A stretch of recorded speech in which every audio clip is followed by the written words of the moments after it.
Bidalarim chaman. O'rtasiga o'tirib, yana bir o'tishmay qolibdi. Bunga qarang. Voy İsmat. Bedalar kimiki? Meniki, ha. Yer kimiki unda? Bida meniki bo'lgandan keyin yer meniki bo'ladi-da. Senga kim ruxsat berdi bu yerlara beda eksin deb? O'zimdan ruxsat oldim. O'zim ekdim. Ha, sen o'zdan turan bitaning noqonuniy ishlarni qarab o'tir. Ol ana yerlar ol, İsmat ham ol. Bu yerlara Makka mumkin emas, lekin bu Makka ekib o'tir. Ol buni, ol. Ol. Nimani kameraga olyapsan, ha? Nimani Mening ol. Nima sanana bera Makka ekding? Kim aytdi senga bera Makka eksin deb? Benim o'zim Makka ekish kerak emas, bera paxta ekish kerak, ha? Men xohlagan narsamni ekaman, tushundingmi? Ekolmaysan. Men hozir tepadan odam olib kelaman. Olib kelgan, ol. Qarab o'tir, ana hokimiyatdan odam olib kelsan, umring qamoqda ishlataman, hey. Ana endi senga ko'rsataman nimaligini. Akajon, gapimni eshiting. İsmat aka yaxshimisiz? Rahmat, do'st qanday? To'g'risizmi siz? Ha, to'g'ri. Gapimni eshiting. Ana u yoqda noqonuniy beda ekkan. Ana bu yerda paxtaning joyiga Makka ekkan bu kishi. Molxonaman bor oli. Eshitdingizmi molxonasi? Qayerda yoshirding molxonani? Hech kerakmi yoshiram yo'q, yo'l ustida to'xtabdi. Yuring ko'ramiz, yur. Ibi bunga qarang siz, ey. Katta molxona ham qolgan. Molxona mumkin emas.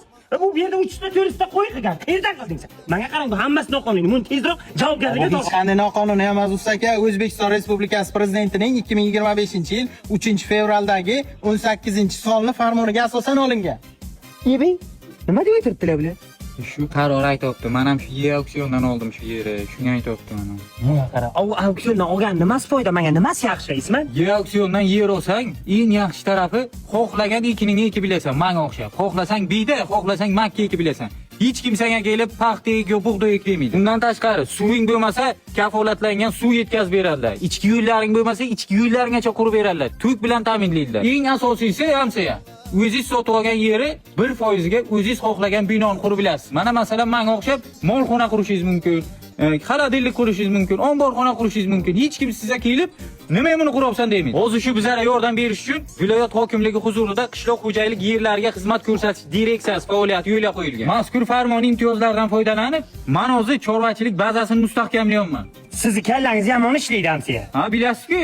Hamsiya, yer kengaymaydi. Tezroq olib qolish kerak yeri. Qaybichi yeringizdan beringmagan? Men bermayman, siz o'zingiz oling. Yomon xiyla qildi. To'xtang, men Rossiya yoraman deysiz. O'g'limga mana shu qo'y mol qilib bering, fermer bo'lmoqchiman, yer olib bering. Rostdan. Siz bacham soat 12 gacha yotasiz. Sizdan firma chiqadimi, ha? Wait, oldim atush.